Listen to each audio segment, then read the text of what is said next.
Jake O'Brien. Jake's a real good wrestler. You know, to see kind of how the wrestling plays out, whether the fight ends up mainly being on the ground or on the feet. You know, whether you know, Cain can turn it into a stand-up match, or whether it's going to be more of a wrestling match with some ground and pound.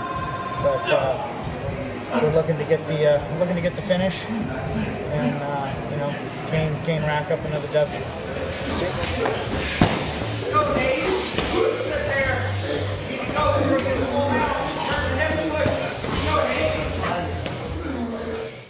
Jake O'Brien, you wrestled him in college, Cain. How did that match go? Match went well. I won that match. I forgot what the score was. I know it was impressive to win, but I can't go by that. I have to, you know, anything can happen in this fight. It's MMA, anything can happen. So I got to be ready for, you know, like if it's the world championship. So I think the wrestling's a little bit similar. They wrestled in college. I think the match was like 8-4 in favor of Cain. In terms of the fighting elements, I believe Cain's a better striker, better submission, and you know, so we should have at least 2 out of the 3 elements, if not 3 out of the 3 elements. Training camp went well. Had a lot of tough big guys that come in and train with. Brandon Barry came in, trained with him a lot. Got a real good look. My coach Tom Ortiz came in. Felt really comfortable with him coaching me more on my wrestling. I believe so. Put a lot of time in. Seen a lot of film on him, and I know what to expect. So I'm gonna go out there and, you know, feel like my wrestling is for this fight. Strategy. Put a lot of pressure on the guy, just like I always do. A lot of punches, kicks. But be aware of his takedown. I know he times it very well when guys are throwing off him.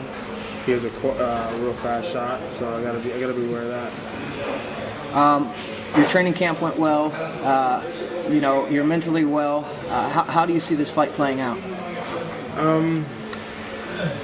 I feel like just putting a lot of pressure on him cracking under pressure, stopping his shots. You know, taking him down, taking his strong point away. And yeah, coming out with an impressive win. So, what made you decide to come to American Kickboxing Academy and train full time? Being a wrestler from Arizona, that's a big move all the way from Arizona to San Jose. Yeah, my junior year in college, I told my wrestling coach Tom Ortiz that I wanted to come out here, that I wanted to fight.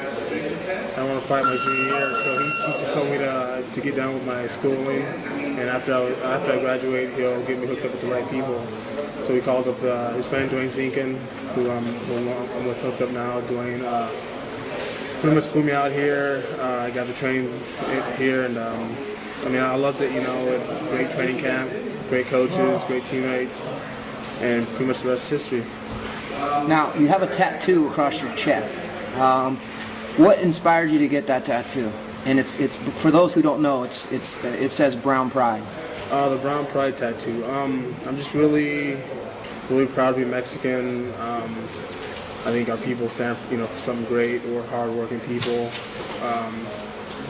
You know, it took a lot for us to get here. My dad, it took a lot for him to get here. He crossed the border when he was you know, in his teens. You know, across the desert, and I just want to show people that when I go out there and fight or do anything competitive, you know, anything that I'm doing well. You know. If you had something to say to your Mexican fans in Spanish, what would you say to them? Pues que yo soy un buen pelotero, tengo mucho orgullo que estoy aquí en la UFC y estoy peleando por ustedes, pues.